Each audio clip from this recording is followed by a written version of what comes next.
वृंदावन। जब कोई रसिक हृदय इस शब्दों को सुनता है तो इन शब्दों के पीछे एक ऐसी ऊर्जा है, एक ऐसा प्रेम है, एक ऐसा आकर्षण है जो उसे संसार से विलग कर देता है। अर्थात संसार के मध्य रहते हुए भी उसे संसार से एक ऐसी दीवार उसके आसपास पड़ जाती है कि फिर उसे संसार का कोई और दिखता नहीं, कोई वस्तु दिखती नहीं। और अगर मेरी दृष्टि से पूछा जाए, चाहे वो किसी मत अथवा संप्रदाय का ही क्यों ना हो, अगर वो वैष्णव है तो उसके जो जीवन का जो परम विश्राम है, जो जीवन की परम ठोर है, वो ठोर है कहाँ? वो है श्रीधाम वृंदावन का विश्राम। वृंदावन का विश्राम ही तो चाहता है प्रत्येक चीज। और मैं तो आपसे सदा कहते आया हूं, ये जो रसिकों की जो वाणियां हैं, ये जो शब्द हैं रसिकों के, ये पहुंचा देते हैं आपको उस दिव्य वृंदावन के देश के अंदर, जहां केवल और केवल प्रियतम है, जहां केवल और केवल प्रेम है। इसलिए सदा इन वाणियों का चिंतन किया करो भाई। हमारे ध्रुवदास जी महाराज तो कहते, अक्षर धुर की पाल की आई रसिकन लेन, और वाह वाह कर रह गए चढ़े सो उतरे ऐन। बोले जो चढ़ा है वही इन वाणियों के पास जो है वो जा सकता है, और एक गोताखोर की भांति पे जाना चाहिए। करी हुई उसकी क्रिया वो उसे लेकर जाते हैं वहां पे। अनेक जन्मों के वो भाव जो है वो लेकर जाते हैं उसे। एक गोताखार जब समुद्र के बीच में उतरता है, हर बार उसे रत्न नहीं मिलता।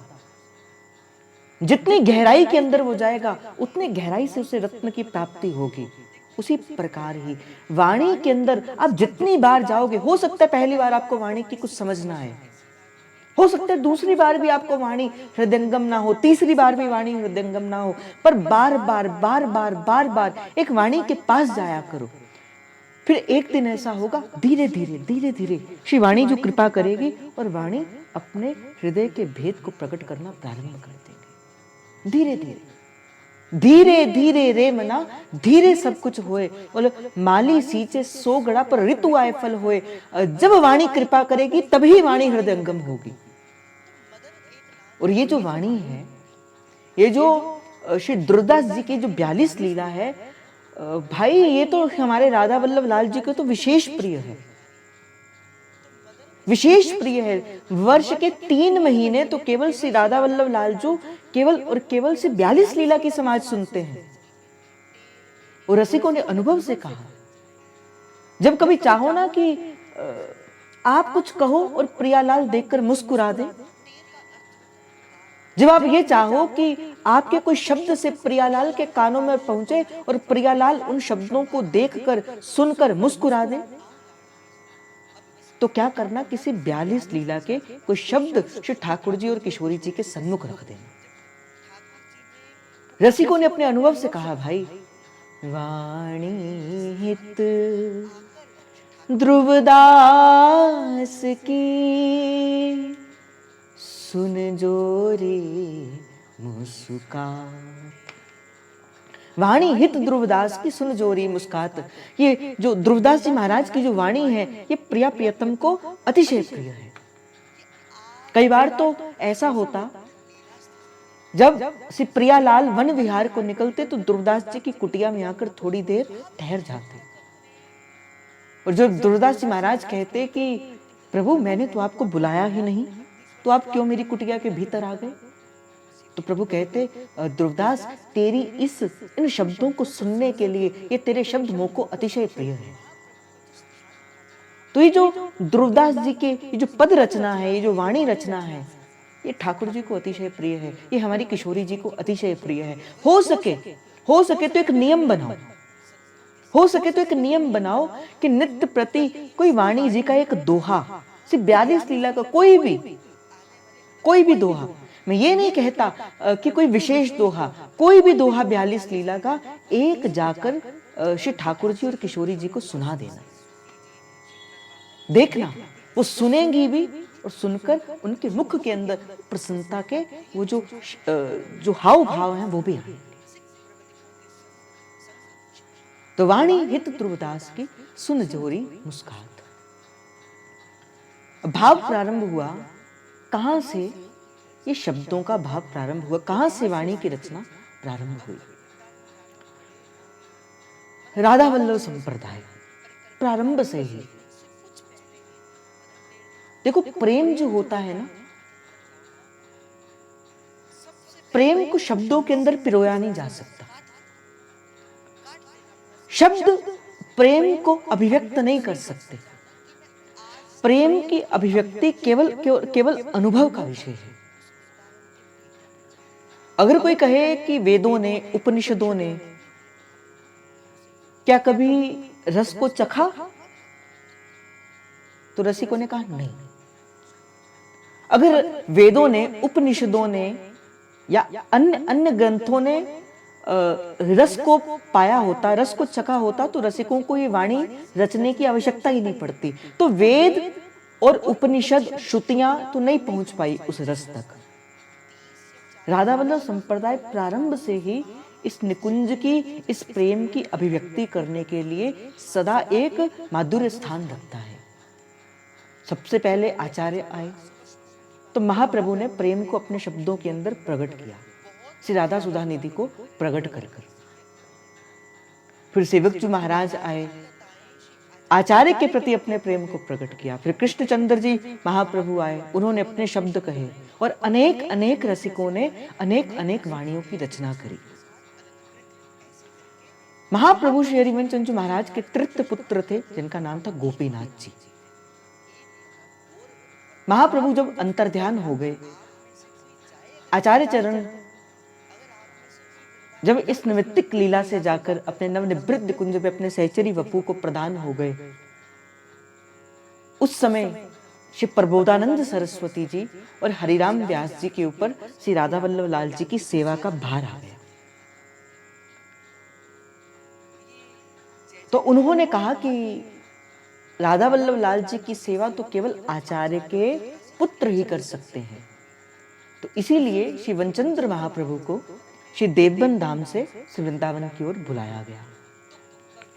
श्री वनचंद्र महाप्रभु का प्रथम नाम था वनमाली दास जी, और जिस दिन उनका तिलक किया गया, जिस दिन उनको गादी पर बिठाया गया, समस्त रसिकों ने उनका नाम रख दिया श्री वनचंद्र महाप्रभु। तो कहते कि जब वनचंद्र महाप्रभु श्री वृंदावन की ओर आए, उस समय सबसे पहले वनचंद्र महाप्रभु जी किनकी सेवा के अंदर थे? ठाकुर श्री राधा नवरंगी लाल जी की सेवा के अंदर। क्योंकि आचार्य चरण महाप्रभु श्री हरिवंश चंद्र महाराज जब श्री जी की आज्ञा से श्री धाम वृंदावन की ओर प्रस्थान किया, उस समय राधा नवरंगी लाल जी की सेवा श्री महाप्रभु ने श्री वनचंद्र महाप्रभु को सौंपी थी। तो जब समस्त रसिकों ने श्री वनचंद्र महाप्रभु को बुलाया, आप आकर श्री राधा वल्लभ लाल जी की सेवा को सौंपिए, उस समय राधा वल्लभ लाल जी की सेवा किन्होंने सौंपी? श्री राधा वल्लभ लाल जी की सेवा सौंपी गई महाप्रभु के सबसे छोटे पुत्र जिनका नाम था श्री गोपीनाथ जी महाप्रभु। अनन्य रसिक थे, और अगर मैं कहूं कि उनका तेज, उनका भाव, उनका श्री जी के प्रति प्रेम महाप्रभु की भांति था। कहते कि जो भी उनके जीवन के अंदर आया, जिस को भी वनचंद्र श्री गोपीनाथ जी महाराज ने दीक्षित किया, उसे सीधे ही नवनिवृत्त निकुंज के अंदर प्रवेश कराया, उपासना के अंदर प्रवेश कराया। अभी मेरी ही कल किसी रसिक से बात हो रही थी, तो मैं उनसे कह रहा था, मैंने कहा महाप्रभु के 3 पुत्र थे, 3 के भी 4 पुत्र थे, श्री वनचंद्र, श्री कृष्णचंद्र, श्री मोहन चंद्र और श्री गोपी चंद्र। तो किसी रसिक से मैं कह रहा था कि अगर देखो ये भाव कहीं लिखी नहीं है, मेरे मन का भाव है। तो मैं कह रहा था कि जो गोपी चंद जी जो महाप्रभु के सबसे छोटे पुत्र थे, ये भक्ति के भाव में सबसे आगे थे, वनचंद्र महाप्रभु से भी आगे थे, क्योंकि गोपीचंद्र महाप्रभु के शिष्य ऐसे ऐसे महान भक्त हुए हैं, ऐसे ऐसे महान वो रसिक हुए हैं, जिनमें से मुख्य रूप से श्री ध्रुवदास जी महाराज, श्री सुंदरदास जी महाराज, श्री लाल स्वामी जी महाराज, ऐसे अनेक अनेक रसिक भक्त जो हैं श्री गोपीनाथ जी महाराज के शिष्य हुए। तो मैं उनसे कह रहा था, मैंने कहा मैंने जितना अभी तक सभी के भावों को देखा है, मैंने पढ़ा है या गुरुजनों से सुना है, मैंने कहा श्री गोपीनाथ जी महाराज के चरणों पर मेरी बड़ी श्रद्धा है, क्योंकि श्री आचार्य के भाव को सच में उन्होंने अपने हृदयंगम किया है। तो इन्हीं श्री गोपीनाथ जी महाराज के एक शिष्य थे जिनका नाम था श्री ध्रुवदास जी महाराज। रहने वाले कहाँ के थे? वो रहने वाले थे श्री देवबंद धाम के। और जैसे ही श्री गोपीनाथ जी महाराज ने सबसे पहले गुरु मंत्र की दीक्षा दी और गुरु मंत्र का जप कर कर जब निज मंत्र का दान मिला, जब निज मंत्र का जप श्री गोपीनाथ जी महाराज श्री ध्रुवदास जी महाराज ने किया, ये जो निज मंत्र है ये क्या करता है? ये सीधे सीधे श्री जी के निज आंगन में पहुंचा देता है। ये जो राधा वल्लभ संप्रदाय का जो निज मंत्र है, ये सीधे सीधे नवनिवृत्त निकुंज की यात्रा को करवा देता है। श्री ध्रुवदास जी महाराज को भी नित्य विहार का प्रकाश हो गया। जैसे ही श्री ध्रुवदास जी महाराज ने निज मंत्र का जपना प्रारंभ कर दिया, नित्य विहार का प्रारंभ हो गया। अब मन नहीं लगता देवबंद के अंदर, अब मन नहीं लगता कि मैं वहां पे रहूं, मानो ऐसा लगता कि खींच रहा है कोई, वृंदावन वृंदावन वृंदावन, मानो कोई खींच रहा है बार बार। देखो ये जो नाम जप है ना, ये नाम जप करने का फल क्या है? कोई मुझसे पूछे कि नाम जप का फल क्या है? ये जो नाम जप है, नाम जप एक ऐसा सोहनी है, एक ऐसा साधन है जो आपके मन के जो कलुषित जो पाप हैं, जो ताप हैं, जो कुसंगतियां हमने अपने हृदय के अंदर धारण करके रखी हैं, नाम जप धीरे धीरे धीरे धीरे क्या करता है? उन चीजों की सोहनी करता है, उन चीजों को साफ करता है। इसलिए अधिक से अधिक नाम जप करना चाहिए। और नाम जप तो जिसका नाम होता है उसके मिलने की तड़प को पैदा करता है। अर्थात अगर आप राधा राधा राधा राधा शब्दों का प्रयोग करते हैं तो राधा राधा शब्द करने का फल क्या मिलेगा? श्री प्यारी जी से मिलने की वो जो आशा है वो प्रकट हो जाएगी। आपके जीवन के जितने प्रारब्ध हैं, ये नाम उस प्रारब्ध को काटकर आपको श्री वृंदावन का विश्राम देगा। इसीलिए मैं आपसे कहता हूं कि नाम जप किया करो, नाम जप किया करो। नाम आपके जो जितने पुण्य अथवा पाप, देखो दोनों बेड़ियां हैं, पुण्य भी बेड़ी है, पाप भी बेड़ी है।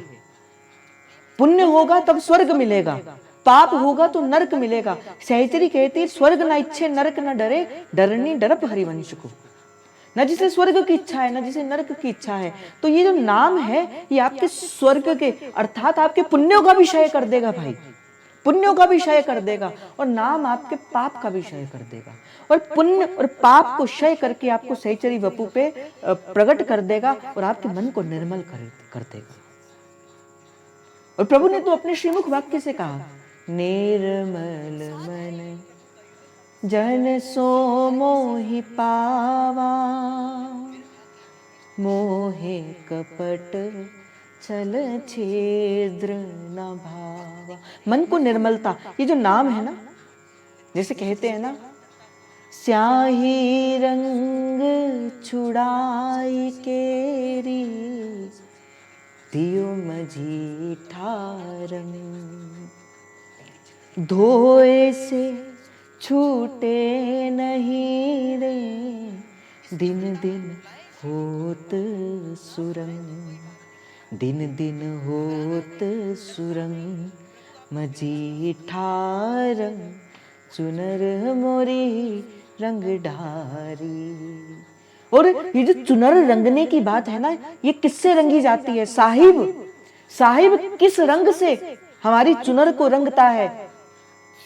तो सरकार कहती है, नाम रंग डारा मुँह पे श्याम रंग डारा, नाम रंग डारा मुँह पे श्याम रंग डारा, सतगुरु हे महाराज मुँह पे श्याम रंग डारा।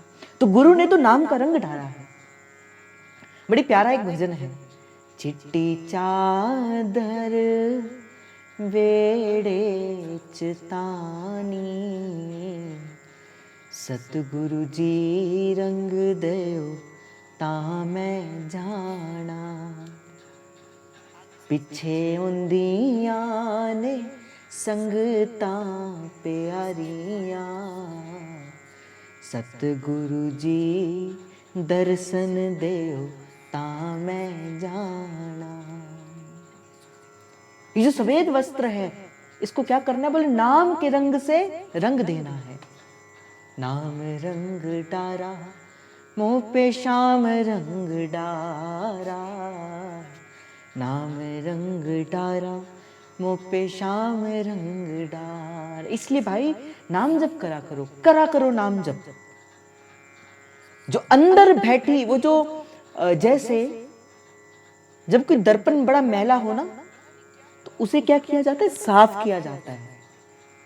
और जब बड़ा पुराना बड़ा मैला दर्पण हो, फिर थोड़ा घिसकर थोड़ा बार बार उसे साफ किया जाता है। फिर एक समय पे ऐसा होता है, उस पर अपना प्रतिबिंब दिखना प्रारंभ हो जाता है। कौन हो आप, कैसे दिखते हो, दिखना प्रारंभ हो जाता है। उसी प्रकार ही ये प्रभु की माया का जो पर्दा है ना, जो आवरण है, ये हमारे मन रूपी दर्पण के ऊपर पड़ा है। मैं कहूं आप कौन, आपके मन में सबसे पहले क्या आएगा? अपना नाम आएगा। मैं आपसे पूछूं आप कौन, तो आपके मन में सबसे पहले क्या आएगा? नाम आएगा, अपना नाम आएगा। पर वस्तुतः अगर गुरु के द्वारा दिखाए गए ज्ञान से मैं आपसे पूछूं आप कौन, तो आपको सबसे पहले यही उत्तर आएगा, हे स्वामिनी जी मैं आपकी हूं, स्वयं। गोपियों से पूछा गया किसकी हो, तो गोपियों ने कहा स्वयं आपकी हैं। तो सबसे पहले अगर मैं आपसे पूछूं आप कौन हो, तो आपको कहना बनना चाहिए, मैं कौन हूं? मैं श्री जी की एक सहचरी हूं, मैं श्री जी की सहचरी हूं। इस प्रकार से नाम रंग डारा मुँह पे श्याम रंग। तो ये नाम क्या करेगा? धीरे धीरे ये जो माया का पर्दा है ना, जो माया की मैल जमी है हमारे हृदय रूपी, वो आवरण के ऊपर जो माया डालकर बैठी है हृदय रूपी उस दर्पण के ऊपर, ये नाम क्या करेगा? धीरे धीरे उसकी सफाई करेगा। फिर आपको दिखेगा कि मैं जिस संसार को अपना मानकर बैठी हूं, वो संसार तो मात्र एक कोरी कल्पना है। आप कहोगे कैसी अनुभूति होती है? जैसे उदाहरण के तौर के अंदर मैं आपको कहूं, आप स्वप्न के अंदर सोए हैं, स्वप्न में आप सोए हैं, रात को नींद में आप सोए हैं, आपको स्वप्न आया, आपको सपना आया, और स्वप्न के अंदर आप क्या देखते हो कि मैं कहीं घूम रही हूं, मेरे पास गाड़ी है, मेरे पास कुछ है, या कोई भी वस्तु आपको दिखी। और जैसे स्वप्न टूटा, आपकी जाग खुली, तो आपको कोई प्रसन्नता होती है क्या, या आपको कोई छीन जाने का दुख होता है? नहीं होता, क्योंकि आप जानते थे कि वो स्वप्न है, वो मात्र कोरी कल्पना है।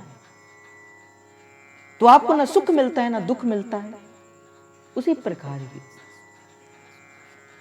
जिसे वस्तुतः गुरु का ज्ञान मिल जाता है, वो जानता है कि भाई संसार क्या है? स्वप्न है। सत्य क्या है?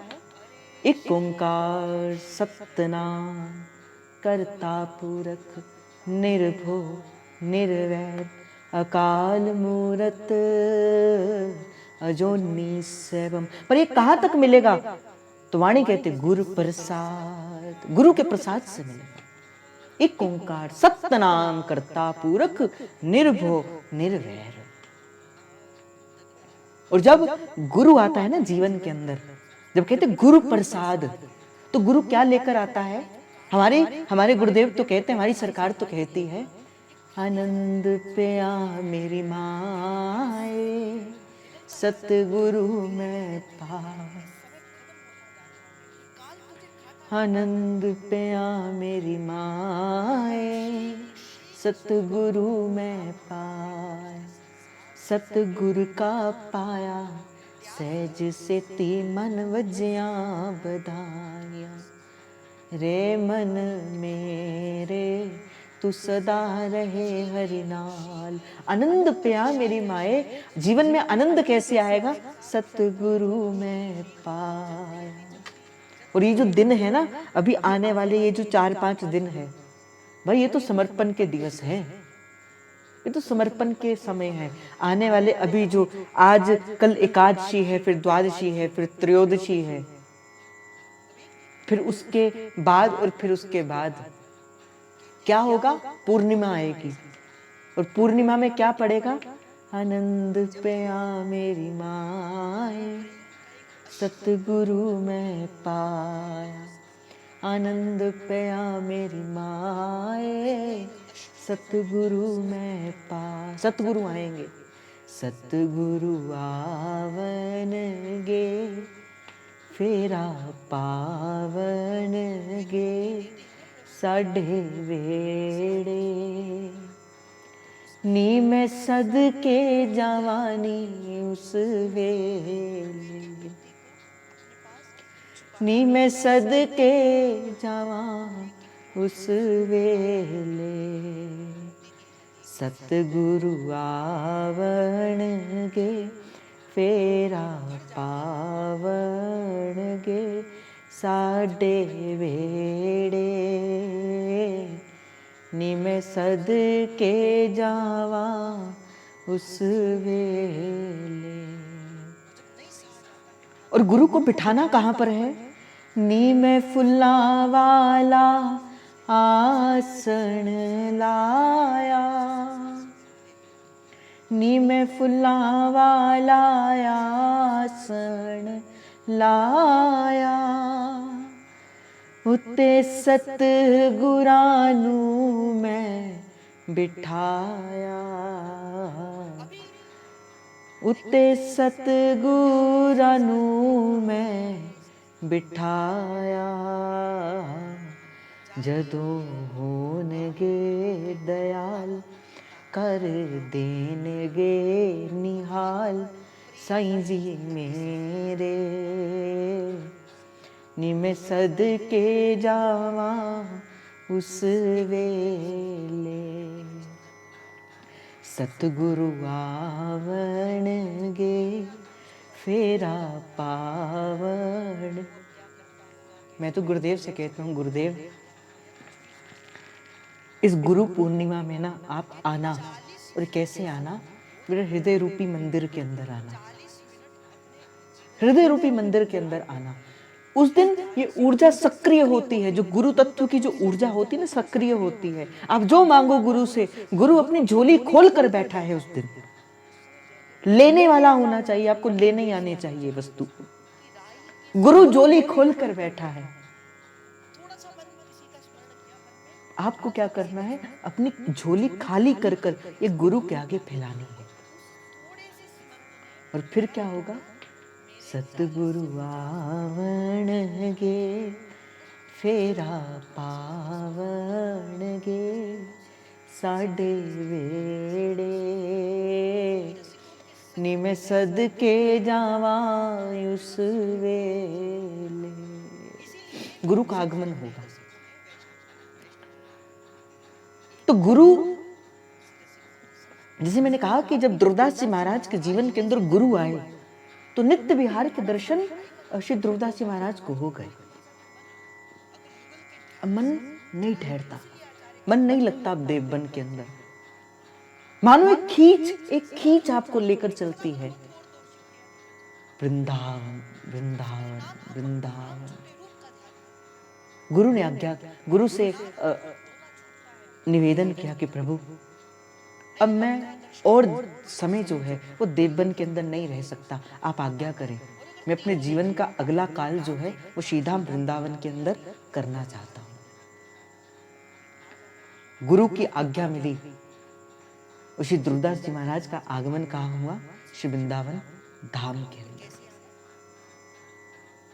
वृंदावन के अंदर किसी लता के कुंज के अंदर बैठ जाते, जब प्रभु को पुकारते, जब प्रिया प्रियतम को पुकारते, नित्य विहार की लीला श्री दुर्दास जी के सन्मुख प्रकट हो जाती। नित्य विहार दिखना श्री दुर्दास जी महाराज को प्रकट हो जाता, किंतु वाणी का स्फुरन श्री दुर्दास जी महाराज को नहीं हो रहा था। और चाहते थे जो वाणी का स्फुरन हो रहा है मैं उन्हें शब्दों के भीतर लिखना चाहता हूं, ये चाहते थे। देखो, प्रेम की दो गति होती है, या तो प्रेम मौन कर देता है,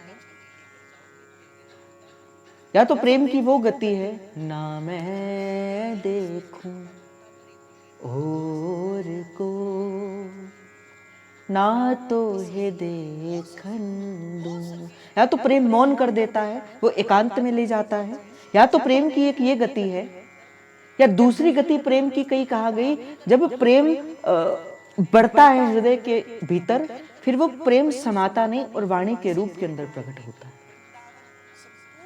ये जो रसिकों की ये जो शब्द हैं, ये वही प्रेम है। जो पूंजीपूर्ण जो शब्द हैं वो प्रेम के शब्द हैं। ध्रुवदास जी महाराज ने जब नित्य विहार श्री ध्रुवदास जी महाराज के नेत्रों का विषय बन गया, अब ध्रुवदास जी महाराज को मन में था कि मैं वाणी का प्रकट करूं, मैं वाणी को लिखूं, किंतु वाणी का स्फुरन नहीं हो रहा था, वाणी का प्रकट नहीं हो रहा था, शब्द नहीं मिल रहे थे। वो नित्य विहार को प्रकट करने के लिए श्री ध्रुवदास जी महाराज के पास शब्द नहीं आ रहे थे। मन में प्रेम समाता नहीं, लिखना चाहते हैं, सबके कल्याणार्थ लिखना चाहते हैं। एक दिन की बात है,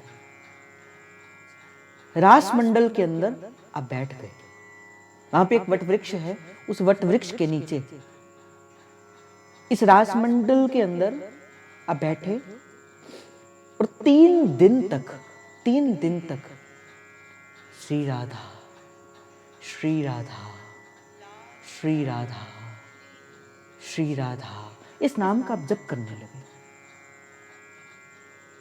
जब ये नाम लेते लेते थक जाते, श्री हरिवंश श्री हरिवंश श्री हरिवंश। 1 दिन बीता, 2 दिन बीते, बिन भूख बिन प्यास के श्री दुर्दास जी महाराज उस रास मंडल के अंदर पड़े हैं, औंधे मुंह पड़े हैं। एक छोटा सा बालक, क्योंकि उस समय आयु कोई अधिक नहीं थी श्री दुर्दास जी महाराज की। अगर आपने श्री दुर्दास जी महाराज के चित्रपट को भी देखा होगा, दुर्दास जी महाराज की आयु कोई बड़ी नहीं है, युवा है। जैसे मानो एक 20-25 वर्ष का कोई युवा होता है, बस इतनी सी आयु थी। औंधे मुंह पड़े हैं, श्री रास मंडल के अंदर पुकार रहे हैं, श्री राधा श्री राधा श्री राधा। 1 दिन बीता, 2 दिन बीते और 3 दिन बीते, न भूख की चिंता न प्यास की चिंता, बस सतत नाम की ध्वनि, श्री राधा श्री राधा। और वृंदावन के अंदर कोई पुकारे और श्री जी ना आए, ऐसा तो हो ही नहीं सकता। कोई पुकारे और प्यारी जो ना आए, ऐसा तो हो ही नहीं सकता। हमारी पुकार में कमी है भाई, हमारी पुकार में कमी है। हमारी पुकार के अंदर कहीं ना कहीं हमारी कोई अहमता छुपी है, कोई ममता छुपी है, कोई वस्तु छुपी है जो हमें चाहिए प्रभु से। और इसीलिए आपके और प्रभु के मध्य में प्रकृति है, प्रभु आपकी पुकार को नहीं पहुंचने देती शिवप्रिया जी के कानों तक। निष्काम भाव से किया गया भजन ही प्रभु के कानों तक पहुंचता है। निष्काम भाव से किया गया भजन जब सबके हित के भाव से किया जाता है, इसलिए आचार्य ने कहा, अपनो हित नहीं कहा आचार्य ने, सबसो हित कहा। क्या कारण था? क्योंकि आचार्य जानते थे आपके शब्दों को प्रकृति लेकर जाएगी उसके द्वार तक, प्रकृति लेकर जाएगी उसके द्वार तक, उनके कानों तक पहुंचेगी। आपके जो मुख से निकले हुए निश्चित शब्द हैं उनके कानों तक पहुंचेंगे। इसलिए आचार्य ने कहा सबसो हित निष्काम मति, सबसो हित कहकर कहा, यह भी कहा कि सबके हित का भाव करना है, पर किसी पुण्य की इच्छा से नहीं करना है। कैसे करना है? निष्काम भाव से करना है। और क्या मिलेगा? वृंदावन का विश्राम मिलेगा। तो 3 दिन बीत गए, 1 दिन बीता, 2 दिन बीते और अब तीसरा दिन आ गया। तो ध्रुवदास जी महाराज पुकारते जा रहे हैं, श्री राधा श्री राधा श्री राधा, श्री राधा। आपको मैं बता दूं, श्री ध्रुवदास जी महाराज को निकुंज के कवि की उपाधि मिली हुई है। श्री ध्रुवदास जी महाराज निकुंज के कवि हैं। श्री राधा, श्री राधा, श्री राधा, श्री राधा। पढ़े हैं औंधे मुंह श्री ध्रुवदास जी महाराज, पुकार रहे हैं प्रियाजू को। राधा राधा, राधा राधा, राधा राधा, राधा राधा। आंखों से अश्रुधारा निकलती जा रही है। राधा राधा। आओ पुकारे हम भी, आओ पुकारे हम भी श्री ध्रुवदास जी महाराज के साथ इन शब्दों को। मन ही मन कहो आप भी। राधा राधा, राधा राधा, राधा राधा, राधा राधा, राधा राधा, राधा राधा, राधा राधा, राधा राधा, राधा राधा, राधा राधा, राधा राधा, राधा राधा। हो सके तो मन के अंदर से, मन के भीतर से श्री जी को पुकारो, और पुकारते पुकारते पुकारते अगर आंखों से देखो अभी कितना कठोर हृदय है हमारा।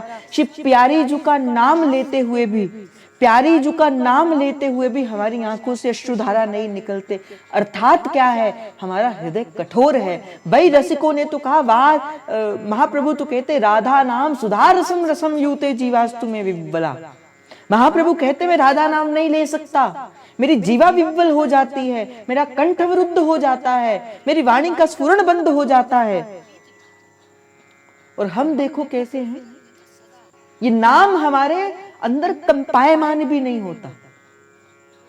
पुकारो श्री जी को ध्रुवदास जी महाराज के साथ।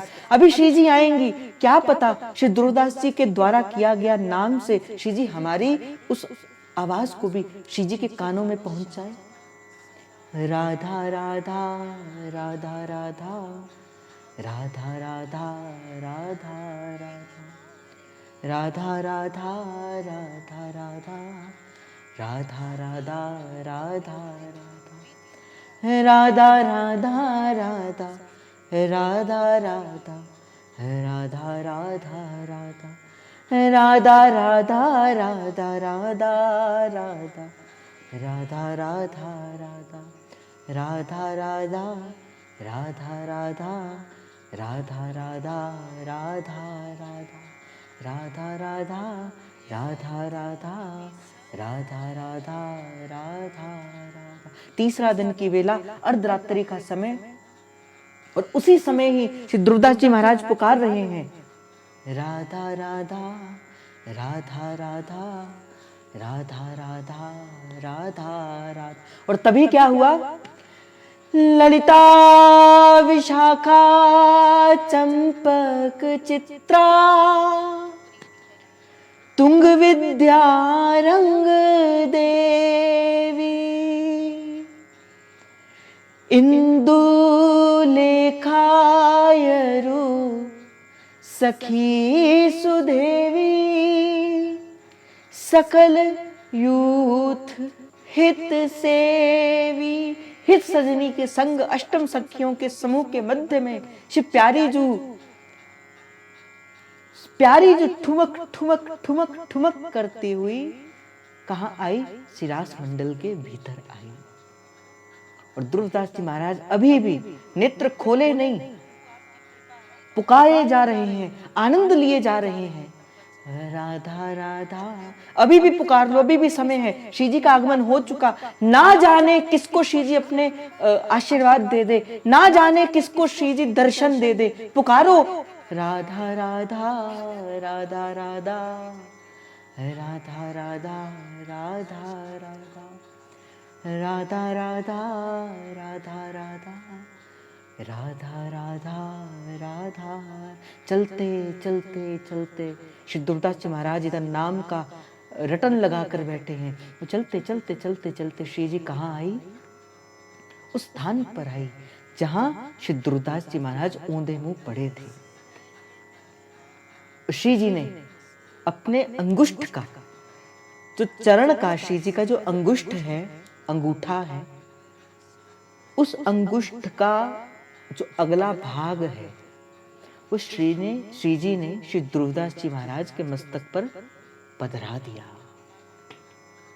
और जैसे ही श्री जी ने अपना पदनख का अग्र भाग श्री ध्रुवदास जी महाराज के मस्तक पर पधराया, उसी समय ही श्री जी ने अपने मुख से क्या शब्द कहे? वाणी भई, ये श्री जी के शब्द हैं। वाणी भई जो चाहत कियो, उठ सोवर ताको सब दियो। वाणी भई जो चाहत कियो, उठ सोवर ताको सब दियो। वाणी भई जो चाहत कियो, उठ सोवर ताको सब दियो। अब जैसे ही श्री ध्रुवदास जी महाराज को हुआ, जैसे ही श्री ध्रुवदास जी महाराज को स्पर्श मिला श्री ठाकुर जी का, श्री जी का स्पर्श मिला, उसी समय ही वो नित्य विहार की वो जो छवि थी, वो जो नित्य विहार की वो जो लीला थी, श्री ध्रुवदास जी महाराज के नेत्रों का विषय बन गई। वो नित्य विहार श्री ध्रुवदास जी महाराज को वो नेत्रों का विषय बन गया और ध्रुवदास जी महाराज के नेत्रों के सामने वो लीला चलनी प्रारंभ हो गई। क्यों? क्योंकि श्री जी के चरणों का स्पर्श मिला था। और ध्रुवदास जी महाराज ने फिर गाया, प्यारी जू की साड़ी अति प्यारी लागे प्रीतम को, सांदे भीजी अंगिया सुरंग अरुधारी है।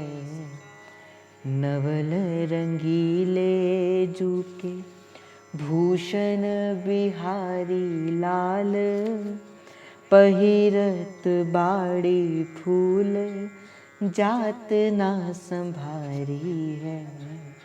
जोई कछु प्रिया जूके अंगन परस होत, सोई प्राण जात होत, ऐसी प्राण प्यारी है। हित ध्रुव प्रेम बात, कैसहूँ के कही जात, जाने सोई जी ही सिर मोहिनी सी ढारी है। श्री ध्रुवदास जी महाराज कहते हैं, बोले वही जान सकते प्रिया जो की बात, जिस पर प्यारी जो कृपा करती है। और जो नित्य लीला श्री ध्रुवदास जी महाराज के जब नेत्रों का विषय बन गई, फिर गा रहे हैं, खेलत बसंत होरी नवल छबीले जोरी, उड़त गुलाल अनुराग को सुरंगरी। मृदु मुस्कान और फूल ए फूल भई, हाव भाव सोंदे भीजे सोहे अंग अंगरी। नैनन की चितवन छिरकन प्रेम नीर, सींचत है पिय हिय बरी रस रंगरी।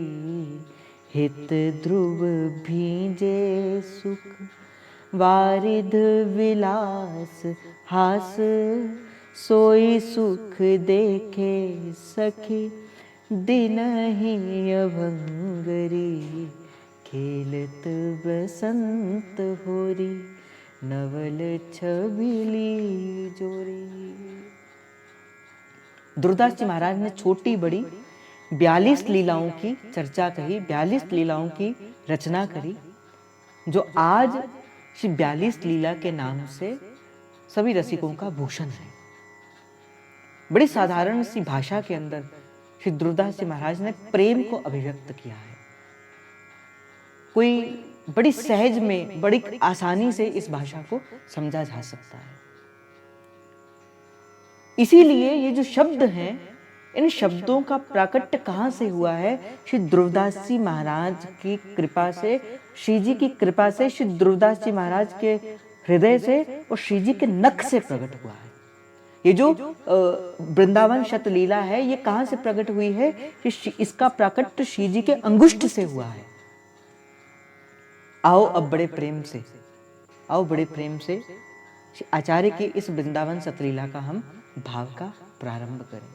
ये जो हरिवंश नाम है ना, ह अक्षर में हरि बसे, र में राधा नाम, व अक्षर वृंदा विपिन, स सहचरी अभिराम। ये जो व अक्षर है, ये ध्रुवदास जी महाराज ने व अक्षर को ही श्री वृंदावन शतलीला के भाव में लिखा है। आओ बड़े प्रेम से श्री आचार्य का स्मरण करते हुए, श्री वृंदावन धाम का स्मरण करते हुए आज की लीला में प्रवेश करें। बोलिए श्री वृंदावन धाम की, श्री वृंदावन रजरानी की। प्रथम नाम हरिवंश हित, रट रसना दिन रैन, प्रीति रीति तब पाई है, अरु वृंदावन। प्रथम दोहे के अंदर देखो, ये प्रेम की भाषा है। प्रेम से ही हृदय में हृदयंगम होगी। हो सकता है कि जब आप इसे बड़े प्रेम से श्रवण करोगे, प्रसाद के स्वरूप के अंदर श्री जी आपको वृंदावन का वास ही दे दे, हो सकता है। और वास ना भी मिले तो वृंदावन के प्रति प्रेम तो बढ़ेगा ही। तो इसीलिए हो सकता है बड़ी मर्यादा से इस कथा को सुनना, बड़ी मर्यादा से, एक मर्यादित होकर। जिस प्रकार राजा परीक्षित ने कथा को सुना था, अर्थात मनसा वाचा कर्मणा केवल और केवल एकाग्रचित्त होकर कथा को श्रवण करना है, सुनना नहीं, श्रवण करना है बड़े ध्यान से। तो देखो, इस प्रथम दोहे का प्रकट करते हुए श्री ध्रुवदास जी महाराज कहते हैं कि जीव तू चाहता क्या है? श्री वृंदावन का विश्राम ही तो चाहता है, श्री प्रियालाल की ठोर ही तो चाहता है, कि प्रिया जी के आंचल की गोद ही तो चाहता है। देखो, जब कोई इस मार्ग पर होकर चलता है, जैसे मान के चलो आप किसी स्थान पर कभी नहीं गए, या कोई ऐसा जीव है जो कभी वृंदावन नहीं गया, तो जब कोई जीव वृंदावन नहीं गया और प्रथम बार उसको जाने का मौका मिले, तो वो सबसे पहले उस जीव से संपर्क करता है जो वृंदावन के जाने वाला है। वो उससे पूछता है, बताओ वृंदावन में कैसा है, उसकी यात्रा कैसे होती है, कैसे जाया जाता है, दर्शन करने के कौन से स्थान हैं। अर्थात वो अनुभव पात्र जीव से सबसे पहले क्या लेते हैं? सलाह लेता है। उसी प्रकार ही ये जो ध्रुवदास जी महाराज हैं, इन्होंने पाया है नित्य विहार को, इन्होंने पाया है इस वृंदावन के विश्राम को। तो ध्रुवदास जी महाराज ने कहा कि मैंने पाया है उस प्रिया प्रियतम को, अब मैं तुम्हें बताता हूं कि तुम्हें भी इसी मार्ग से होकर चलना है, तुम्हें भी इस मार्ग से होकर चलना है। और यहां पे ध्रुवदास जी महाराज एक बात को बता देते हैं, और केवल ध्रुवदास जी महाराज इस बात को नहीं कहते, श्री सेवक जी महाराज ने भी इसका साथ दिया, श्री हरिराम व्यास जी ने भी इसका साथ दिया, या अन्य रसिकों ने भी इसका साथ दिया जो ध्रुवदास जी महाराज ने कहा। ध्रुवदास जी महाराज ने कहा कि देखो, आशीर्वाद से वृंदावन नहीं मिलता, कि कोई कह दे कि अच्छा मैं तुम्हें आशीर्वाद देता हूं वृंदावन मिल जाए, नहीं, ऐसा नहीं होता। हाँ, सहचरियां कृपा करे तो वृंदावन मिलता है, पर उसके लिए भी आपको थोड़ा सा साधन करना पड़ेगा। और वो साधन क्या है? प्रथम नाम हरिवंश हित, रट रसना दिन रैन। श्री ध्रुवदास जी महाराज कहते हैं, जीव तो वृंदावन का विश्राम ही तो चाहता है, और अगर तू वृंदावन का विश्राम चाहता है, ऐन का अर्थ होता है विश्राम पाना, कि बस अब इसके आगे कुछ और नहीं चाहिए, अब इससे बढ़कर कुछ और नहीं चाहिए प्रभु, केवल और केवल वृंदावन का विश्राम दे दो। और वृंदावन का विश्राम जब प्रभु की कृपा से प्रसाद के स्वरूप के अंदर मिलेगा, फिर वृंदावन का सुख भी मिलेगा। अभी धन के रूप में क्या होता है ना कि चले हैं वृंदावन का वास, कर लो वृंदावन का वास, पर वृंदावन का वास जब रसिकों के संग से और वृंदावन का वास जब श्री जी के प्रसाद से मिलेगा, वस्तुतः तब वृंदावन का सुख प्रकट होगा। तो दुर्दास जी महाराज कहते हैं कि सबसे पहले बालक को क्या करना है। जैसे जब बालक विद्यालय में पढ़ने जाता है तो पढ़ने से पहले अध्यापक सबसे पहले उसे क्या सिखाता है, क ख घ ये सिखाया जाता है। उसी प्रकार ही जब कोई जीव वृंदावन की उपासना के अंदर प्रवेश करता है तो दुर्दास जी महाराज एक शिक्षक की भांति, एक अध्यापक की भांति सबसे पहले क्या कहते हैं, प्रथम नाम हरिवंश हित। सबसे पहले है जीव, तू इस नाम का आश्रय ले, ये जो हरिवंश नाम है इसका आश्रय ले। और श्री दुर्दास जी महाराज जानते थे कि कलयुग का जीव कैसा है, अनेक बहाने मारेगा, समय नहीं मिलता, काम पर होते हैं, घर की सेवा में होते हैं, किसी की सेवा में होते हैं, जब करने का समय नहीं मिलता। श्री दुर्दास जी महाराज जानते थे इस बात को। कलयुग के जीव के लिए कोई कहीं जाना हो ना, कहीं घूमने जाना हो, पैसे कमाने हो तो अनेक प्रकार का समय निकाल लेंगे, किंतु प्रभु को पाना हो तो बहाने मारेंगे। इसलिए दुर्दास जी महाराज ने कहा, भाई छोड़ परे, तू जप मत, क्योंकि जपने के लिए एक आसन की आवश्यकता है, एकाग्रता की आवश्यकता है, शुद्धता पवित्रता की आवश्यकता है।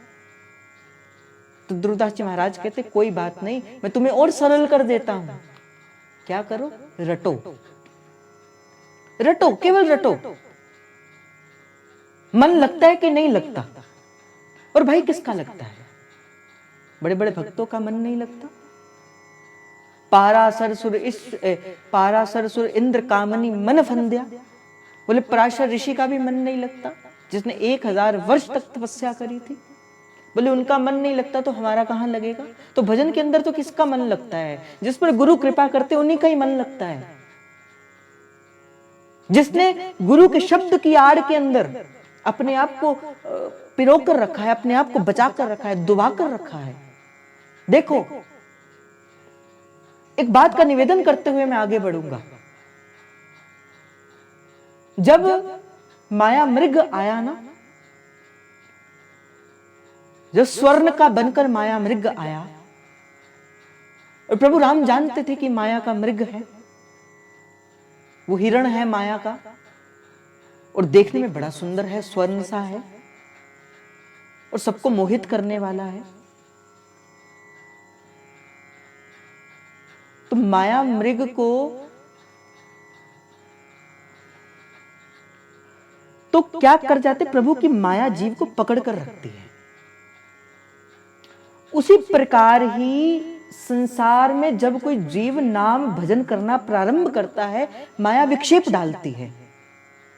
तो जब माया मृग आया और माता जानकी ने कहा कि प्रभु आप उस माया मृग को पकड़ कर लेके आओ, जबकि वो छलावा था, और माता जानकी ने कहा कि माया मृग को पकड़ कर लेके आओ, और प्रभु चले गए। और जब प्रभु चले गए तो पीछे से माया ने और छला। प्रभु श्री राम जी की आवाज निकाली, हे लक्ष्मण बचाओ, हे जानकी मुझे बचाओ। तो माता जानकी ने लक्ष्मण जी से कहा कि आप भी पीछे पीछे जाइए, आपके भाई इस समय मुसीबत के अंदर है। तो लक्ष्मण जी ने क्या किया, एक रेखा खींच दी, और उस रेखा को नाम दिया गया लक्ष्मण रेखा। उसी प्रकार ही माया सदा जीव के ऊपर आक्रमण करने के लिए सदा तत्पर है। माया सदा तत्पर है जीव के ऊपर। एक बार सुदामा जी ने ठाकुर जी से कहा कि मुझे आपकी माया देखनी है, मैं आपकी माया के दर्शनों को करना चाहता हूं। प्रभु हंस दिए, कहा क्या बात है, छोड़ो परे, क्या माया देखनी है। सुदामा ने कहा नहीं प्रभु, मैं आपकी माया को देखना चाहता हूं। तो प्रभु ने कहा कि चलो कोई बात नहीं, पहले स्नान कर लो, फिर स्नान करने के बाद हम तुमको माया भी दिखा देंगे। अब जैसे ही स्नान करने के लिए श्री सुदामा जी ने नदी के मध्य में गोता लगाया, और गोता लगाने के बाद जैसे ही सुदामा जी नदी में से बाहर निकले, क्या देखते हैं, एक बड़ी सुंदर सी नगरी है, और उस सुंदर सी नगरी के बाहर श्री सुदामा जी, नदी बह रही है और उसके बाहर निकले, और क्या देखते हैं कि एक हाथी ने अपने हाथ में फूल माला ली है, और उसने हाथी ने अपनी फूल माला श्री सुदामा जी के गले में डाल दी। अब उस नगर के कुछ जन बाहर आए, उसने कहा कि सुदामा जी, हमारे नगर का एक रूल है कि हमारे नगर का जो राजा है उसकी मृत्यु हो गई, उसकी एक एक कन्या है, तो हमारे नगर के अंदर एक ऐसा रूल है कि हाथी जिसके गले के अंदर ये फूल माला डाल देगा, उसे राजा बना देंगे, और राजा की जो पुत्री है उसके साथ उसका विवाह कर देंगे। अब सुदामा बड़े प्रसन्न, बड़ी सुंदर सी स्त्री, और इतनी सुंदर कि इंद्र की अप्सराएं भी उसके आगे कुछ भी ना हो। तो राजा बने। अब जितना इंद्रिय तृप्ति का सुख ले सकते थे वो लिया श्री सुदामा जी ने। पुत्र भी हुए, 2 3 4 पुत्र भी हुए, और पुत्र होने के बाद एक दिन क्या हुआ, वो जो पत्नी थी उसकी भी मृत्यु हो गई। अब सुदामा जी लगे रोने, एक पत्नी थी, रो पड़े, रोते रोते रोते रोते। तो नगरवासियों ने कहा कि रोते क्यों हो? सुदामा जी ने कहा मेरी पत्नी मर गई, इस कारण से रोता हूं। तो नगरवासियों ने कहा कि हमारे नगर की एक और रीत है, जब जिसकी पत्नी मर जाती है तो पति को भी वहीं पे भेज देते हैं, अर्थात अब तुम्हें भी इनके साथ क्या होना पड़ेगा, उनकी जो चिता है उसके बीच में जलकर भस्म होना पड़ेगा। अब सुदामा जी लगे रोने, जो पहले पत्नी के लिए रोते थे अपने लिए रोने लगे। तो कहने लगे कि मैं तो आपके नगर का हूं ही नहीं, मैं तो परदेसी हूं, इसलिए आपके नगर के वो जो रूल है वो मेरे ऊपर नहीं चलेंगे। तो उन्होंने पकड़ा, बोले क्यों नहीं चलेंगे, जब राजा बने थे तब कैसे तुमने किया था, तब भी तो तुमने मान्य किए ही थे यहाँ के जो कानून है। सुदामा जी ने कहा कि भागे, सुदामा जी पीछे पीछे लगे, वहां के नगर के व्यक्ति भी भागने। सुदामा जी ने कहा चलो ठीक है, मैं एक बार स्नान कर लूं, और स्नान करने के बाद फिर तुम जैसा कहोगे वैसे होगा। और जैसे ही स्नान करने के लिए श्री सुदामा जी भीतर उतरे कि मैं कहां से भागूं, और जैसे सुदामा जी नगर के स्नान करने के लिए नदी के भीतर उतरे, और जैसे नदी के बाहर आए तो क्या देखते हैं कि सामने मंद मंद मुस्कुराते हुए श्री ठाकुर जी खड़े हैं। और इस लीला को श्री सुदामा जी को 12 वर्ष का समय लग गया था। इस लीला को होते होते श्री सुदामा जी को 12 वर्ष का समय लग गया था। अब मुस्कुराते हुए ठाकुर जी ने पूछा सुदामा क्या हुआ? पूछे कहां गए, कहां गए, कहां गए, वो सब कहां गए, वो सब कहां गए? ठाकुर जी ने कहा कौन कहां गए? कहा वही जो मुझे पकड़कर अभी वो करने वाले थे। प्रभु ने कहा वो कुछ नहीं सुदामा, वो मेरी माया थी, वो मेरी माया थी। तो ऐसी माया क्या करती है? छलावा करने के लिए आती है, छल करती है। प्रभु ने कहा मम माया दुरत्या। पर प्रभु ने एक बात और भी कही। प्रभु ने जब ये कहा मम माया दुरत्या, ये मेरी माया दुरत्य है, किसी को भी नहीं छोड़ती, यहां तक कि मेरी माया ने भगवान महादेव को भी नहीं छोड़ा, वो भी मोहिनी का रूप देखकर आसक्त हो गए। मेरी माया ने ब्रह्मदेव को भी नहीं छोड़ा। किंतु प्रभु ने एक और शब्द कहे। प्रभु ने कहा ममे वांछो जीव लोके जीव भूते सनातना। हम कौन हैं? मनुष्य कौन है? प्रभु ने कहा मेरा ही अंश है, ममे वांछो जीव लोके जीव भूते सनातनः, वो मेरा ही अंश है। और माया को भी पैर रखकर जीव जो है वो क्या कर सकता है? अगर आप मायापति की शरण के अंदर हो, आप माया के ऊपर पैर रखकर भी प्रभु को प्राप्त कर सकते हो। किया अनेक रसिकों ने, वैष्णवों ने प्रभु की माया के ऊपर पैर रखकर, उसके ऊपर पैर रखकर प्रभु की माया के ऊपर फिर प्रभु की यात्रा को किया है, निकुंज की यात्रा को किया है। तो मैं आपसे निवेदन कर रहा था कि अर्जुन जी ने क्या किया, श्री लक्ष्मण जी ने क्या किया? रेखा खींची। और वो रेखा किसके ऊपर थी? और मैया से कहा कि इस रेखा का अतिक्रमण मत करना, इस रेखा से बाहर मत निकलना। तो जो शब्द, जो जीव, जो साधक, बड़े ध्यान से इस बात को सुनना, आपको सूत्र मिलेगा आज का।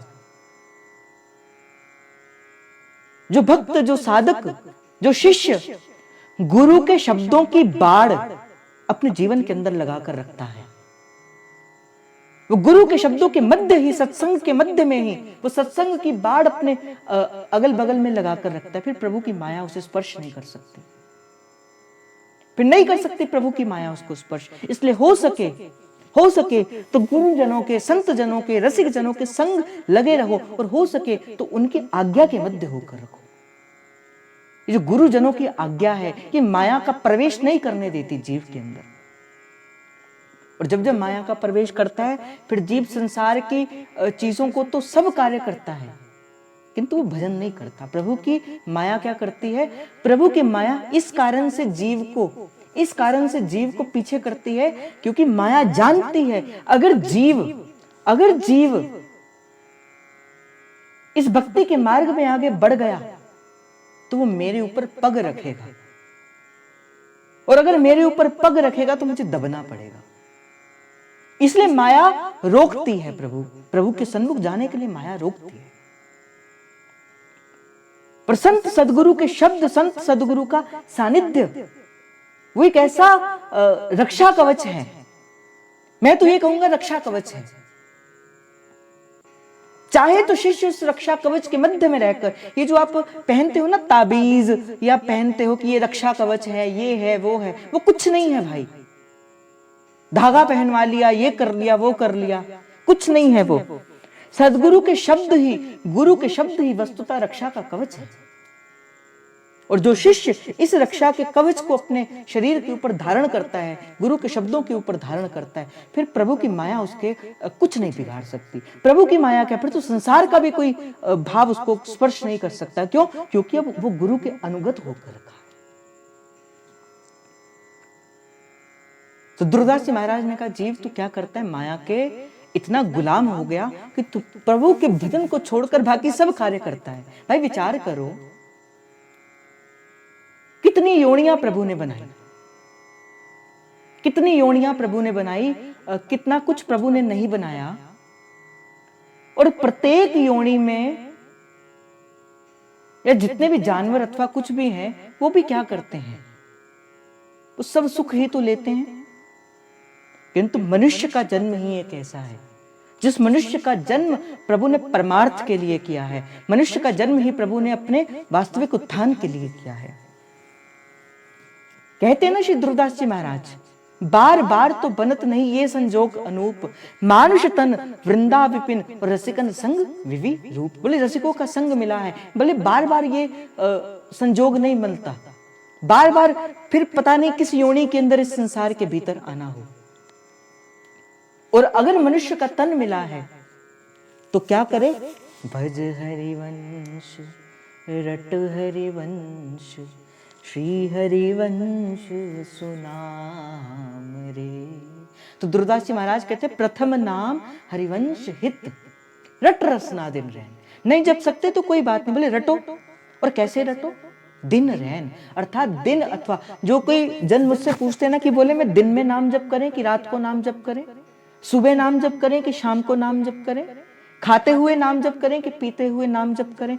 भाई किसी भी स्थिति के अंदर हो, किसी भी स्थिति के अंदर हो, शुद्ध अथवा अशुद्ध अवस्था के अंदर भी क्यों ना हो, किंतु नाम का रटन तो किया जा सकता है। और भाई एक बात मैं आपको बता दूं, संत सदगुरु रसिक तो कौन सी माला आपके हाथ में पकड़ाते हैं। बड़े सत्संग पहले, शायद हो गए 3-4-5 दिन पहले, मैंने 3-4-5 मास पहले मैंने आपसे एक शब्द कहे थे, एक माला वो होती है जो संसार का जीव बनाता है, जो संसारी जीव बनाता है, चाहे वो तुलसी अथवा रुद्राक्ष की माला ही क्यों ना हो, वो संसार के जीव ने बनाई है। और एक माला वो भी है जो प्रभु ने आपको देकर भेजा है। एक माला संसार से आपने, चाहे वो खुद बनाई है, चाहे पैसे देकर खरीदी है, और एक वो माला है जो प्रभु ने आपको देकर भेजा है। और वो कौन सी माला है?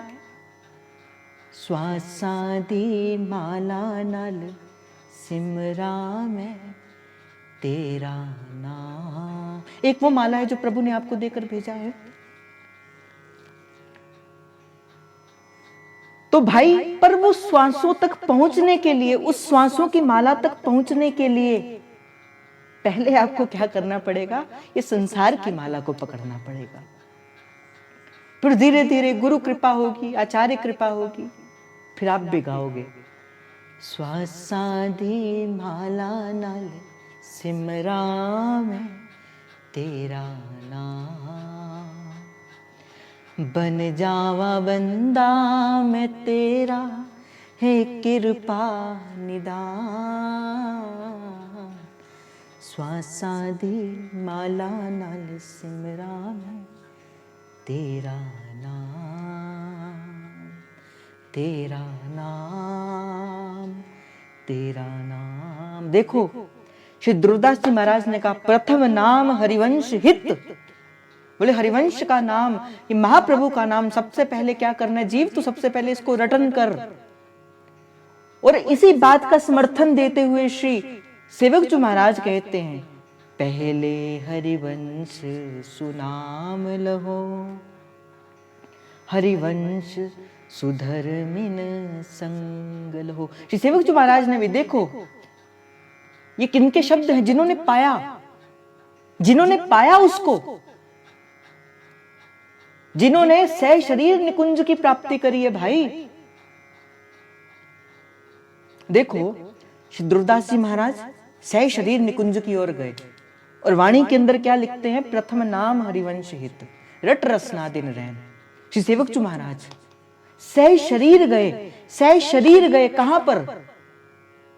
सह शरीर गए श्री नवनिभृत निकुंज के अंदर। वो भी यही कहते हैं, पहले हरिवंश सुनाम लहो, हरिवंश सुधर्मिन संग लहो, हरिवंश सुनाम सदा तिनके, सुख संपत्ति दंपति जू जिनके। और श्री चाचा वृंदावन दास जी, चाचा वृंदावन दास जी, वो भी तो सह शरीर श्री नवनिभृत निकुंज की ओर गए, सेवा कुंज से गए थे। और वो करुणा बेली के अंदर प्रथम पंक्ति क्या कहते हैं? श्री व्यास सुवन करुणायब करो, मोह सिर चारु चरण रज दरो। बोले व्यास सुवन सबसे पहले आप कृपा करो, आप करुणा करो। पर व्यास सुवन करुणा कैसे करेंगे? पुकारेंगे। कैसे पुकारेंगे? तो प्रथम नाम हरिवंश हित, रट रसना दिन रैन। तो भाई, जो जीव ये कहता है ना कि मैं वृंदावन का विश्राम चाहता हूं, जैसे कई जन मुझसे पूछते, बोले हम ये नाम रटते हैं, हम ये नाम रटते हैं। कोई कहता है राधा वल्लभ श्री हरिवंश रटते हैं, कोई कहता है राधा राधा रटते हैं, कोई कहता है हम हरे कृष्णा करते हैं, कोई कहता है हम कुछ नाम रट करते हैं। पर रसिकों ने भाई, सब नाम अपने हैं, सब नाम संप्रदाय के अंदर हैं, सब नाम संप्रदाय के अंतर्गत ही हैं। चाहे वो राधा वल्लभ नाम है, चाहे वो राधा वल्लभ श्री हरिवंश नाम है, चाहे वो राधा राधा नाम है, सब नाम, चाहे वो जय श्री कृष्णा है, वो सब नाम जबकि राधा वल्लभ संप्रदाय के अंतर्गत आते हैं। पर रसिकों ने जो नाम सबसे पहले गाया, श्री राधा नाम से पहले भी जो रसिकों ने नाम गाया, वो क्या नाम था? प्रथम नाम हरिवंश हित, रट रसना दीन रैन। इसीलिए कई जन कह रहे थे ना कि जो पिछला संकल्प था आपने श्री हरिवंश नाम का ही क्यों चलाया, हम तो राधा राधा नाम लेते हैं। भाई, पहुंचना हमने प्यारी जू तक ही है। जाना हमने श्री जी के चरणारविंद तक ही है, पर श्री जी के चरणारविंद तक लेके जाने वाले कौन है? महाप्रभु ही तो हैं। महाप्रभु जी तो हैं। मैंने एक भी दिन, मुझे याद है कि शायद 7-8 महीने हो गए होंगे, मैंने उस समय आपको संकीर्तन के अंदर एक बात निवेदन करी थी। जब आप कोई नवनिवृत्त निकुंज के अंदर जब कोई पहुंचता है, तब उसकी पहचान कहां से होती है? जब श्री जी पूछती है तू किसकी सखी है, तू किसकी सखी है? उस समय हमारी पहचान किसके द्वारा होती है? हमारी पहचान महाप्रभु से होती है। जब श्री जी पूछती है तो किसकी सखी है, तो महाप्रभु कहते हैं प्यारी जू अपनाई लो, ये मेरी सखी है, ये मेरी सखी है। तो जानना तो हमने श्री जी तक है। और भाई मैं आपको थोड़ा सा मेरी गुरु कृपा से, मेरे जय जय तो मैंने एक भी दिन कहा था आपसे, मैंने एक भी दिन आपसे कहा था भाई, चाहे श्री जी मुझे माफ ना करें इस बात के लिए, पर मैंने कहा था कि अगर मुझे श्री जी और महाप्रभु से भी किसी को चुनना पड़ जाए ना, तो मैं श्री जी को एक और रख सकता हूं, पर मैं महाप्रभु को एक और नहीं रख सकता। महाप्रभु को एक और नहीं रख सकता। क्यों? गुरु रूठे हरि रूठे गुरु ठोर है, गुरु रूठे हरि नाम। मैं महाप्रभु को पकड़ कर रखूंगा ना, श्री जी को ना चाहते भी मुझे मेरा कल्याण करना पड़ेगा। मैं महाप्रभु को पकड़ कर रखूंगा ना, श्री जी को ना चाहते भी मेरा कल्याण करना पड़ेगा। और मैंने श्री जी को अगर चुन लिया और अगर मैंने महाप्रभु का अपमान कर दिया, तो मेरे श्री जी कभी मुझे नहीं अपनाएंगे। इसलिए मैंने कहा था श्री जी चाहे आप मुझे घोर नरक के अंदर भी भेज दो, मुझे वो भी है, किंतु मैं महाप्रभु को, अपने आचार्य को नहीं छोड़ सकता। और भाई मैं क्यों छोड़ू? मेरे तो गुरु ने मुझे ये सिखाया है, मेरे तो जय जय ने मुझे ये सिखाया है भाई।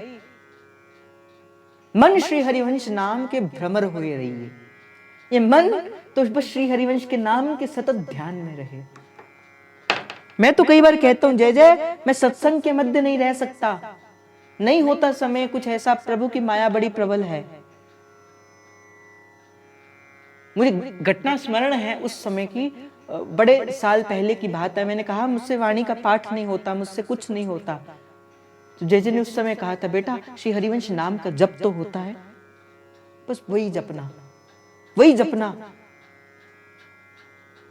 मिलेंगे कुंज बिहारी, संग में राधा प्यारी, मिलेंगे कुंज बिहारी, संग श्री राधा प्यारी। मन जप ले श्री हरिवंश को नाम, मन जप ले श्री हरिवंश को नाम, मिलेगा वृंदावन को धाम, मिलेंगे कुंज बिहारी, संग श्री राधा प्यारी, मिलेंगे कुंज बिहारी, संग श्री श्यामा प्यारी। तो मिलेंगे कुंज बिहारी और संग संग में कौन? श्री प्यारी जो मिलेंगे। तो ध्रुवदास जी महाराज ने कहा भाई इसीलिए मैं आपसे कहता हूं दिन की शुरुआत तो बस यही किया करो, दिन की शुरुआत तो बस श्री आचार्य चरण के मंगल गान से किया करो। मैंने एक भी दिन आपको निवेदन करते हुए कहा था, नजर भर कर पहली और किसके ऊपर आंख खुले तो पहला दर्शन किसका होना चाहिए? महाप्रभु का होना चाहिए। मुख से पहला शब्द, मुख से श्री हरिवंश निकलना चाहिए। बनाओ इसको अपना नियम, उठते ही पहला शब्द जो मुख से निकलेगा वो श्री हरिवंश निकलेगा। रात को सोने का जो अंतिम शब्द होगा वो श्री हरिवंश। भाई अगर निकलते निकलते निकल गए तो, रात को सोते सोते ही निकल गए तो कम से कम श्री हरिवंश नाम की जो आभा मंडल है वही आपका कल्याण कर देगा, कल्याण कर देगा। तो प्रथम नाम हरिवंश हित, रट रसना दिन रैन। बोले दिन और रात किसी भी अवस्था के अंदर हो, इस नाम का रटन करना है, जपना नहीं है भाई, जपना नहीं है। कि सेवक जो महाराज कहते हैं नाम रटत आई सो, कहते मुझे भी नाम रटने से ही मिला है। श्री सेवक जो महाराज कहते मुझे भी रटन से ही मिला है, मुझे कोई जपने से नहीं मिला। अगली पंक्ति तो बड़ी प्यारी कहते, प्रीति रीति। देखो श्री जी से प्रेम करने के लिए क्या चाहिए? प्रीति होनी चाहिए। जब तक किसी के प्रति प्रीति ही नहीं बढ़ेगी तब तक प्रेम भी नहीं बढ़ेगा। तो प्रेम के मूल में क्या है? प्रीति है। जब किसी के साथ मेरी प्रीत की डोर जुड़ी होगी तभी तो मैं उसके साथ प्रेम करूंगा। अगर मुझे कोई अच्छा लगेगा, मेरी प्रीत की डोर उसके साथ जुड़ेगी तभी तो मैं उससे प्रेम करूंगा। तो दुर्दास जी महाराज कहते क्या मिलेगा? बोले प्रीत मिलेगी। एक तो प्रीति मिलेगी, और दूसरी जो कोई कहता है ना कि भैया राधा वल्लभ संप्रदाय में कैसे भजन किया जाता है, कैसे सहचरी भाव हृदय के अंदर आएगा, कैसे भोग लगाया जाता है, कैसे अष्टयाम की जाती है, क्या नियम है क्या नियम नहीं है, कैसे भजन करना है कैसे भजन नहीं करना है। अनेक प्रश्न आपके भीतर आते हैं, अनेक प्रश्न। मुझे पता है आप अनेक प्रश्नों को लेकर अपने अंदर बैठे हो। आपको क्या करना है? आपको केवल और केवल श्री हरिवंश नाम जो है वो जपना है। आपके प्रत्येक प्रश्न का उत्तर ये नाम आपको देगा। मैं नहीं कह रहा। प्रीति और रीति, इस मार्ग पर चलने की रीति क्या है? किस रीत से चला जाता है इस मार्ग के अंदर? मैं कहता हूं श्री हरिवंश नाम जपो, केवल नाम जपो। जैसे कोई कहते हैं ना कि हम एकादशी का व्रत हमें छोड़ दें, हम एकादशी का व्रत रखें कि ना रखें, हमें इतने वर्ष हो गए एकादशी का व्रत रखते हुए, अब हमारी दीक्षा राधा वल्लभ संप्रदाय के अंदर हो गई है और हरिवंशियों में नहीं होता। भाई ये बात मत बोला करो, हरिवंशियों में व्रत नहीं होता।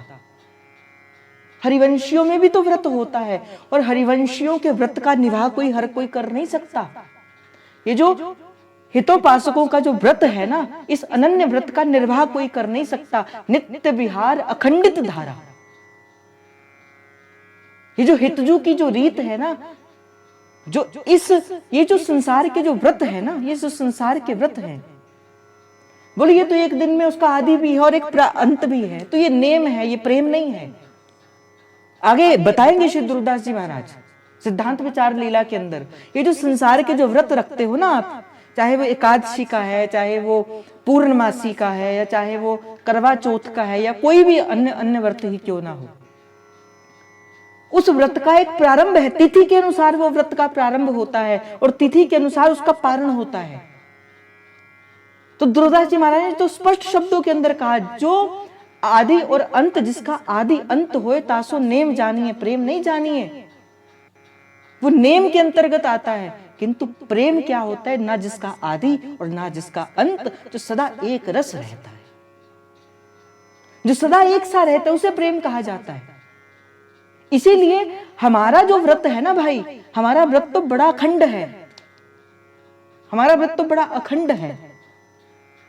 कोई बिरला निभनदार, कोई बिरला होता है जो इस व्रत का निभाव कर पाता है। हर कोई इस व्रत का निभाव नहीं कर पाता। तो जैसे कोई कहते हैं ना कि हम तो एकादशी का व्रत रखते थे, अब कर लिए, हमने दीक्षा ले ली, अब क्या हम व्रत ना रखें? मैंने कहा नहीं, आप व्रत रखो, जो कर रहे हो वो करो। आप केवल और केवल श्री हरिवंश नाम का जप करो।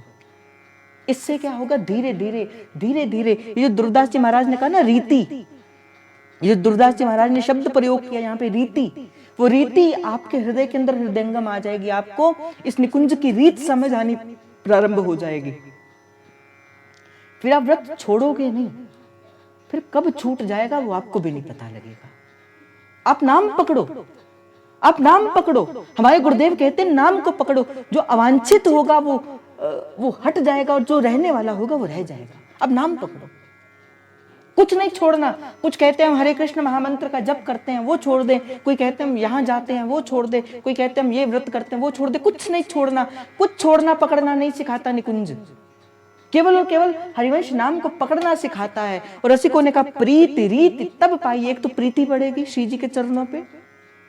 मैंने कहा ना कि जाना तो श्री जी तक है, चरणों को तो पाना है श्री जी के, पर श्री जी के चरणों तक पाने का रास्ता कौन बताएगा? ये हरिवंश नाम बताएगा।